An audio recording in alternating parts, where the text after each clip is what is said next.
नमस्ते, मैं हूँ कल्पिता और स्वागत करती हूँ आपका सारथी ब्रज बिहारी जी के अनुभव ग्रंथ के अगले अध्याय मुस्कुराना मना है में।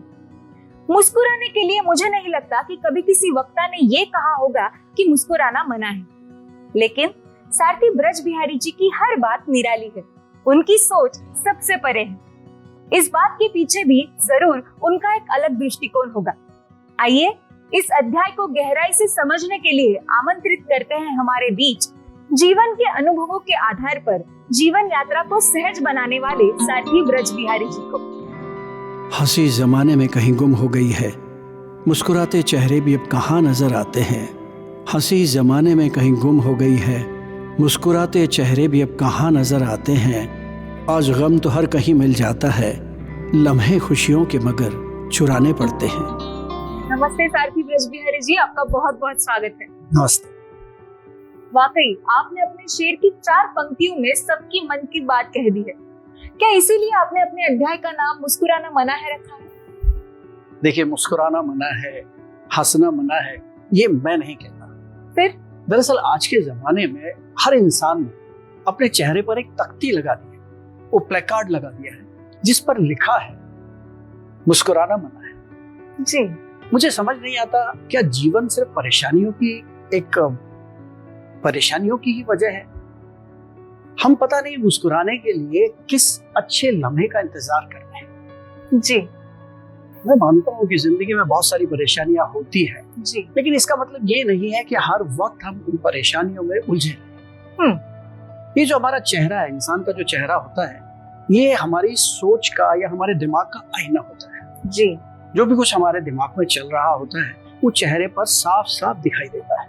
अगर हम क्रोधित होते हैं तो हमारे चेहरे पर क्रोध दिखाई देता है। बिल्कुल। हम अगर खुश होते हैं तो चेहरे पर खुशियां दिखाई देती है। यानी चेहरा साफ सुथरा हमारे अपने दिमाग में चल रहे सोच को दर्शाता है। जी, तो अगर हम हंस नहीं रहे, परेशान से दिख रहे हैं, इसका मतलब हम हर वक्त ऐसे सोच में डूबे हैं जो हमें तकलीफ ही पहुंचा रहा है। जी, पता नहीं कौन सी रेट रेस में लगे हैं, कौन सी मृत तृष्णा में लगे हैं। रेगिस्तान, जीवन का जो इतना बड़ा रेगिस्तान है, उसमें कौन से पानी को ढूंढ रहे हैं कि जब वो पानी मिलेगा तब वो पानी पिएंगे, तब सुखी होंगे और उसके बाद मुस्कुराएंगे। जी, जीवन में जो अप्रोच लोगों ने बना रखी है उसी से मुझे कभी कभी तकलीफ होती है। इसीलिए मैं कहता हूँ कि मुस्कुराना मना है। वाकई बहुत ही सही कहा आपने। आज के समय में जीवन की उधेड़-बुन में उलझे हुए लोगों के लिए यह अध्याय बहुत ही महत्वपूर्ण साबित होने वाला है। इससे जुड़े कुछ प्रश्न हमने पिछले अध्याय में आपके सामने रखे थे। आइए उन्हीं प्रश्नों पर सारथी ब्रज बिहारी जी की विचारधारा को समझते हैं। शुरुआत करते हैं आज के पहले प्रश्न से। सारथी ब्रज बिहारी जी, हमें बताइए कि लोगों के चेहरे पर मुस्कुराहट ज्यादा दिखती है या मायूसी? आपके इस प्रश्न का जवाब मैं एक शेर से देना चाहूँ। बिल्कुल। हंसी इस जमाने में कहीं गुम हो गई है, मुस्कुराते चेहरे भी अब कहाँ नजर आते हैं। हंसी इस जमाने में कहीं गुम हो गई है, मुस्कुराते चेहरे भी अब कहाँ नजर आते हैं। आज गम तो हर कहीं मिल जाता है, आज गम तो हर कहीं मिल जाता है, लम्हे खुशियों के मगर चुराने पड़ते हैं। वाह। देखिए, जो इंसान खुशियों के लम्हों को चुराना जानता है, जिसमें ये काबिलियत है, वो मुस्कुरा लेता है। जी, जो ये लम्हे नहीं चुरा पाता वो मायूस ही रहता है, उसके चेहरे पर मुस्कुराहट आ ही नहीं पाती। और अफसोस की बात तो ये कि बहुत कम लोगों में ये हुनर होता है कि वो खुशियों के लम्हे चुरा सके। सारथी ब्रज बिहारी जी, क्या जीवन सिर्फ परेशानियों का दूसरा नाम है? और अगर ऐसा है तो क्यों? देखिए, कभी आपने देखा होगा कि कहीं कोई एक हॉल में, बड़े हॉल में जहाँ 500-700 लोग बैठे हैं, वहाँ कोई एंटरटेनमेंट प्रोग्राम चल रहा होता है। जी, उस वक्त वहाँ जितने लोग होते हैं, आपने देखा होगा सबके चेहरे पर मुस्कुराहट होती है, हंसी होती है, वो एंजॉय कर रहे हैं। बिल्कुल। तो एक मेरा छोटा सा प्रश्न है, क्या उस वक्त जो 1 घंटे 2 घंटे का प्रोग्राम चल रहा है, उस वक्त उन इतने सारे लोगों के जीवन में सारी परेशानियां खत्म हो? नहीं हो। जी, यानी हुआ क्या कि उन्होंने अपने आप को परेशानियों से दूर कर लिया। बिल्कुल। हम परेशानियों से उतने परेशान नहीं होते जितनी अपनी खुद की आदतों से होते हैं। हम खुद सोच सोच कर परेशानी को बढ़ाते रहते हैं, जबकि परेशानी सोचने से सॉल्व नहीं होती है। जीवन में अगर परेशानियां हैं तो उन्हें हल करने की जरूरत होती है। हम अगर परेशानियों को हल करेंगे तो वो जो तकलीफ देने वाली चीजें हैं वो हमारे जीवन से वैसे ही निकल जाएंगी और हम मुस्कुरा सकेंगे। जी। तो कोई भी परेशानी है उसे सीरियसली सॉल्व करें, पर सीरियस होकर नहीं करें। जी, हंस के करें, मुस्कुरा के। बिल्कुल। तो मुझे ये बताइए कि मुस्कुराने के लिए आखिर किन चीजों की जरूरत होती है? उमंग। इसका जवाब सिर्फ एक शब्द है, उमंग। जी। अगर हमारे दिल में उमंग रहेगी, हम अंदर से प्रसन्नचित्त होंगे, अंदर से खुश होंगे, तो यकीन मानिए हमारे चेहरे पर वो नजर आएगा जी। और वो मुस्कुराहट के रूप में बाहर निकलेगा। आपको इसका एक छोटा सा उदाहरण देना चाहूंगा। बिल्कुल। कि जो हमारे चेहरे पर दिखता है उसका असर सामने वाले पर कैसा पड़ता है, ये मैं आपको बताना चाहता हूँ। कोई कॉलोनी में मकान है बहुत सारे, लेकिन जिस मकान पे टू लेट का बोर्ड लगा रहता है, तो जिसे किराए पर मकान चाहिए होता है वो उसी मकान के अंदर जाता है। जी।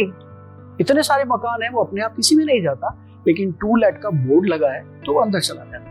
जी। यानी जो दिख रहा है उसके हिसाब से हमारी जिंदगी में चीजें आती है। जी। हम अगर चेहरे पे खुशियां रखेंगे तो खुशियां ही हमारे अंदर आएंगी, वातावरण भी हमें खुशियां ही देगा। लेकिन हम चेहरे पे ही लटका के रखेंगे, दुखी रखेंगे, तो वो किराएदार जो हमें नहीं चाहिए वो भी अंदर आता जाएगा, हमारे जीवन में दुख भी चले आते रहेंगे। जी। इसीलिए जीवन को खुशियों से बिताइए। महफिलों को छलकते जाम ही करते हैं रोशन, खाली ना होने देना साखी। महफिलों को छलकते जाम ही करते हैं रोशन, खाली ना होने देना साखी। खाली घर हो गए पैमाने, तो रह जाएंगी सिर्फ यादें बाकी। वाह, बहुत ही खूब कहा आपने। सारथी ब्रज बिहारी जी, मुझे एक बात पूछनी थी। क्या हमारी ढलती उम्र, क्या हमारा कमजोर होता शरीर हमारी मुस्कुराहट को छीनने का काम करते हैं? ये बहुत ही सीरियस सवाल है जी। और इसका जवाब मैं एक्चुअली दिल से देना चाहूंगा। बिल्कुल। हम ऐसा सोचते हैं। देखिए, इंसान की जैसे जैसे उम्र बढ़ती जाती है उसके शरीर में वो बदलाव आते ही है और आने ही चाहिए। जी। जैसे जैसे हम अनुभवी होते जाते हैं, कोई लोग बोलते हैं हमारे बाल सफेद हो गए तो तकलीफ हो रही, मैं समझता हूँ उसको खुश होना चाहिए। उसके बाल सफेद हो गए यानी वो दिखाता है कि वो अनुभवी हो रहा है। जी। उसने जीवन को देख लिया है, सीख लिया है, परख लिया है, बहुत कुछ जान लिया है। ये बातें दिखती है उसके चेहरे से, उसके चेहरे की झुर्रियों से, उसके सफेद बालों से। तो जब इंसान ये मानने लगे कि ये जो बदलाव हमें आ रहे हैं, ये बदलाव ढलान नहीं है, ये बदलाव तो हमारे अनुभव का आईना है। जी। जब हम इस तरह से इस बात को देखना, समझना, सीखना शुरू कर जाएंगे तो यकीन मानिए ये चीज हमें कभी भी उदास नहीं करेगी। जी। और एक कहावत आपने सुनी होगी कि मरा हाथी भी 1.25 लाख का, ये कहावत है। जी। सभी जानते होंगे कहावत। तो हाथी एक एनिमल है। हाथी जब उसकी उम्र हो जाती है तब वो गुजर जाता है, तो वो तो एनिमल है, उसके लिए भी हम बोलते हैं कि वो मरने के बाद भी 1.25 लाख का है। हम तो जीते जागते इंसान हैं। जी। हमारी उम्र बढ़ रही है तो क्या हो गया? इस तरह के ख्याल जब हमारे अंदर हम रखेंगे तो यकीन मानिए ये चीजें हमें कमजोर नहीं बनाएंगी, ये चीजें हमें और मजबूत बनाएंगी। क्योंकि जीवन में रूप रंग से कहीं ज्यादा इंपॉर्टेंट शख्सियत है। जी, वाकई। वो तो हमारी सुधर रही है, जिसकी उम्र आ रही है उसकी शख्सियत तो सुधर रही है। बिल्कुल। तो मुस्कुराने की वजह है। जी, वाकई ये दृष्टिकोण बहुत ही महत्वपूर्ण है। पर मुझे ये बताइए कि अगर वर्तमान में किसी के बहुत ही ज्यादा परेशानियां हो और उसका अतीत भी दर्द भरा हो, तो क्या तब भी वो मुस्कुराते रह सकता है? कभी गौर करेंगे तो महसूस होगा, बात समझ में आएगी कि जब कोई बच्चा जन्म लेता है तब उसने ना तो कोई अच्छा कर्म किया है ना कोई गलत कर्म किया है। जी। लेकिन फिर भी कोई बच्चा ऐसे रईस के घर में पैदा होता है कि जन्म के साथ ही उसके घर में 10-20 नौकर चाकर होते हैं, रहने को आलीशान जगह होती है, खाने पीने की 100-50 चीजें होती है। जी। लेकिन कोई बच्चा किसी सड़क पे किसी भिखारी के घर में पैदा होता है। बिल्कुल। मैं घर भी नहीं बोल सकता बेचारे, क्योंकि उनके पास घर भी नहीं होता। जी। तो कोई ऐसे भिखारी के घर में पैदा होता है जिसके पास कुछ नहीं होता, खाने को भी नहीं होता। ऐसा क्यों हुआ? क्योंकि हमारे साथ हमारे पिछले जन्मों के कर्म आते हैं। जी। तो यानी किसी की जिंदगी में अगर ऐसा दौर चल रहा है कि वर्तमान भी तकलीफ वाला है, जो पीछे का वक्त गुजरा है वो भी तकलीफ वाला है, तो यकीनन इसकी वजह होती है हमारे पिछले कर्म जो हमारे साथ में आए हैं। जी। और जब ये सिचुएशन होती है तो इसको भी संभालने का एक ही सबसे उत्तम तरीका है कि ऐसा सोच के चले ऐसा मान के चले कि जो किया था उसका तो हमें फल भुगतना ही पड़ेगा। मैं इसे अच्छी तरह एक्सप्लेन करने के लिए आपसे एक एक्टिविटी कराना चाहूँ। जी बिल्कुल। ये जो आपके पास पेन पड़ा है ना, हाँ। एक काम करिए, इसे उछालिए, थोड़ा ऊपर उछालिए। आप उछाल के गिरने दीजिए, अगर गिर रहा है तो गिरने दीजिए, ऊपर जाता है तो जाने दीजिए, उछालिए। एग्जैक्टली आपने पेन को उछाला, जितना ऊपर उछाला उतना वापस आया। जी। थोड़ा सा उछाला, थोड़ा वापस आया। जो भी हम जीवन में करते हैं, जितना भी करते हैं, वापस हमारे पास आता ही है। जी। ये बात जिस दिन समझ में आ जाएगी तो वर्तमान खराब होना, भविष्य खराब होना, भूतकाल खराब होना, ये सब कुछ कोई तकलीफ नहीं देगा। जी। बल्कि एक दिन में अपने एक फीलिंग रहेगी दिल के अंदर कि चलो पुराना था, कट रहा है। एक बार ये चुकता हो जाएगा तो हमारे जीवन में भी खुशियां आएंगी, हम भी मुस्कुराना फिर से सीख जाएंगे। जी बिल्कुल, वाकई ये तो मैं समझ गई कि हमें मुस्कुराना कितना जरूरी है और हमें क्यों मुस्कुराते रहना चाहिए। लेकिन सारथी ब्रज बिहारी जी, मुस्कुराते रहने के लिए क्या कोई ऐसा गुरु मंत्र आपके पास है? अच्छा, आपकी सबसे पसंदीदा कार कौन सी है? BMW। BMW। हम किसी से भी पूछेंगे कि आपकी पसंदीदा कार कौन सी है तो कोई बोलता है टोयोटा पसंद है, किसी को BMW पसंद है, किसी को जगुआर पसंद है, किसी को रोल्स रॉयस पसंद है। जी। लेकिन एक बहुत बड़ी सच्चाई आज आपको मैं बताना चाहता हूँ। जी। इन सब कारों से भी बड़ी कार जो है वो है जो हमारी है। वो कौन सी? जो भी हमारे पास है। अगर हमारे पास 800 मारुति 800 भी अगर है तो वही कार दुनिया की सबसे बेहतरीन कार है। जी। क्योंकि उस कार में हम बैठ सकते हैं, उस कार को हम चला सकते हैं, उस कार में जहाँ चाहे जा सकते हैं, चाहे जिसको बिठा सकते हैं, हम कुछ भी कर सकते हैं। वो BMW जो आपको अच्छी लग रही है, वो किसी की अगर हो तो छूने से पहले भी 4 बार पूछेंगे, 4 बार सोचेंगे कौन सी कार अच्छी। दुनिया में जो चीज हमारे पास है उसकी कदर नहीं करते। जी। दुख की सबसे बड़ी वजह यही है, परेशान होने की सबसे बड़ी वही वजह है, जैसा मैंने आपसे शुरू में कहा था कि हम मृत तृष्णा की तरह भागते रहते हैं। बिल्कुल। जो पानी हमारे हाथ में थोड़ा सा है उसकी कदर करेंगे तो यकीन माने प्यासे कभी भी नहीं आएंगे। हम BMW को देखते रहेंगे तो अपनी कार की कदर कभी भी नहीं करेंगे। जी। मैं ये नहीं कहना चाहता कि हमें ख्वाब नहीं देखने चाहिए, आगे बढ़ने की कोशिश नहीं करनी चाहिए, जरूर करनी चाहिए, लेकिन मन में वो संतुष्टि चाहिए कि जो हमें दिया है ऊपर वाले ने वो बहुत अच्छा दिया है। हम जो मिलना चाहता है, जो मिलना हम चाहते हैं और पाना, उसके लिए कोशिश करते हैं। कोई तकलीफ नहीं है, खुशी से कोशिश करें, मुस्कुराते हुए कोशिश करें। मिला तो अच्छी बात है, नहीं तो हम हमारी मारुति 800 में बहुत खुश हैं। मैं आपसे ये पूछना चाहूंगी कि जो लोग हर परिस्थिति में मुस्कुराते रहते हैं, वो बेपरवाह होते हैं या समझदार होते हैं? आपके इस सवाल का जवाब देने के लिए पहले मैं एक चीज क्लियर करना चाहूंगा जी, कि बेपरवाह कौन होते हैं। बेपरवाह वो होते हैं जिन्हें उन चीजों की भी परवाह नहीं होती जिनकी परवाह की जानी चाहिए। वो लोग बेपरवाह होते हैं। और समझदार कौन होते हैं? समझदार वो होते हैं जो हर परिस्थिति को समझकर, एनालाइज करके उसे हैंडल करने की काबिलियत रखते हैं। जी। तो सबसे पहले इन दोनों शब्दों का अर्थ समझना बहुत ज्यादा जरूरी है। बिल्कुल। आपके इस सवाल का जवाब देने के लिए मैं आपको एक किस्सा सुनाना चाहूंगा। जरूर। मेरे एक बहुत करीबी दोस्त है, उनके घर पे एक हादसा हुआ था। उनकी मिसेस घर में अकेली थी और उस वक्त कोई गलत इंसान किसी गलत चोरी के हिसाब से या किसी अंदाजे से, किसी वजह से उनके घर पे आया। उसने घंटी बजाई तो गलती से मेरे दोस्त की जो वाइफ है उन्होंने गेट खोल दिया। उन्हें लगा कोई कुरियर वाला आया है, कोई ये आया। उसने अंदर आते ही उन पे हमला कर दिया। अच्छा। और हमला भी उसने इस तरह से करा कि उनको काफी गंभीर चोटें आ गई, जगह जगह उनको चोट आ गई। तो चोट आने के बाद में वो आया था, वो शख्स भी ऐसा कोई शायद नया नया ही चोर होगा, ऐसा कोई होगा, तो वो भी डर के वहां से भाग गया। उसने कुछ किया नहीं, बस उनको तकलीफ पहुंचा के चला गया। एक चीज और छोटी सी बीच में बताना चाहूंगा कि वो दोनों लव बर्ड्स हैं। मेरे दोस्त आज भी इस उम्र में भी उन दोनों में बहुत बेइंतहा प्यार है। जी।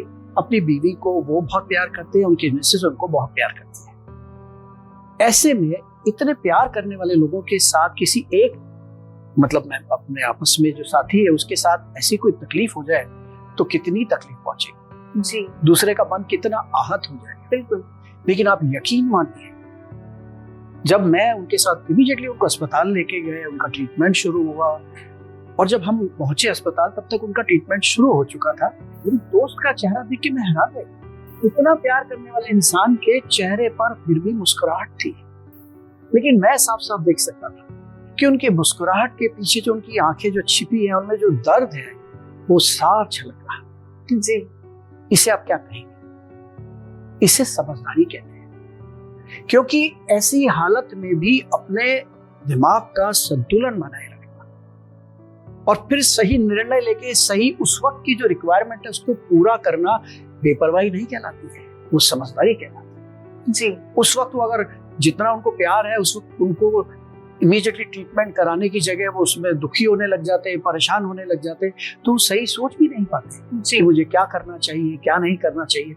उस वक्त उन्होंने पूरा दिमाग एक ही चीज में लगाया कि मैं इनके सबसे पहले इनका बेहतरीन इलाज कैसे करूं। जी, वो जब इलाज शुरू हो गया तब उनकी आंखों में दर्द भी आया और चेहरे पर मुस्कुराहट भी आई।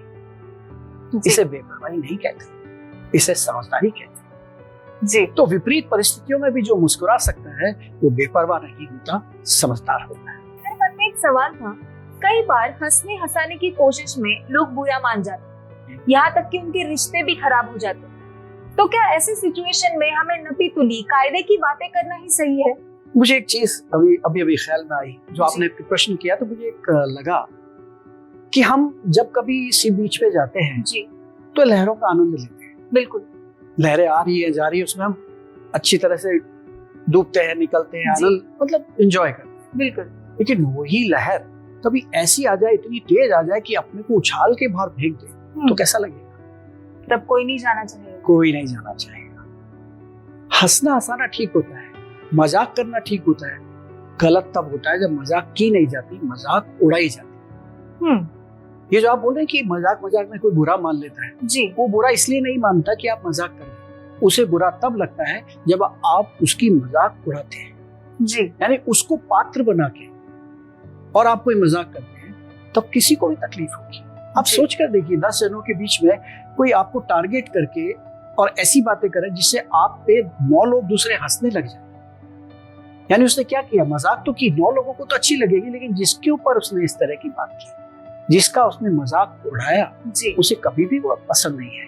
बिल्कुल। तो एग्जैक्टली यही बात कि मजाक करें लेकिन किसी के मजाक उड़ाए नहीं। मेरे मन में और एक सवाल था कि आपने जो अभी कहा कि हमें किसी का मजाक उड़ाना नहीं चाहिए, मजाक करना चाहिए। करेक्ट। तो इन दोनों में एग्जैक्टली क्या अंतर है? देखिए, मैंने कहा अभी आपसे कि हम जब ऐसी बात करते हैं जो हमें भी अच्छी लग रही है, सामने वाले को भी अच्छी लग रही है, ये मजाक करना है।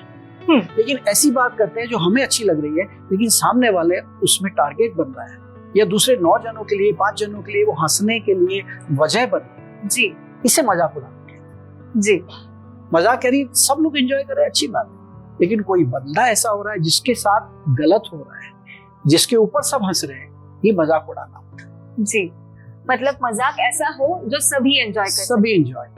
मैंने कई बार देखा है कि बहुत सारे लोग सुबह उठकर पार्क में जाते हैं, एक्सरसाइज करते हैं, तभी एक लाफ्टर योगा का एक एक्सरसाइज होता है जो लोग बहुत जोर जोर से हंसते हैं। तो क्या वो लाफ्टर योगा और सच में मुस्कुराना, हंसना, ये एक ही है? बहुत ही कमाल का क्वेश्चन है। आप देखिए, खुले वातावरण में जाते हैं, जी, खुद गार्डन में जाते हैं। आपने गार्डन की बात की तो मैं भी गार्डन की ही बात करता हूँ। जब आप सुबह सुबह गार्डन में जाते हैं, आप अपना वॉक कर रहे होते हैं, तो वहाँ की जो फ्रेश एयर आती है जिसमें कोई पोल्यूशन नहीं है, जब आप इनहेल करते हैं, वो ऑक्सीजन जब आपके अंदर जाती है तो आपको कैसा लगता है? बहुत ही फ्रेश लगता है। बहुत फ्रेश लगता है, बहुत अच्छा लगता है। जी, अब उस ऑक्सीजन की जगह अगर आपको वेंटिलेटर डाल दिया जाए और उससे ऑक्सीजन दी जाए तो कैसा लगेगा? थोड़ा अनईजी फील होगा क्या? थोड़ा बहुत ज्यादा अनईजी फील।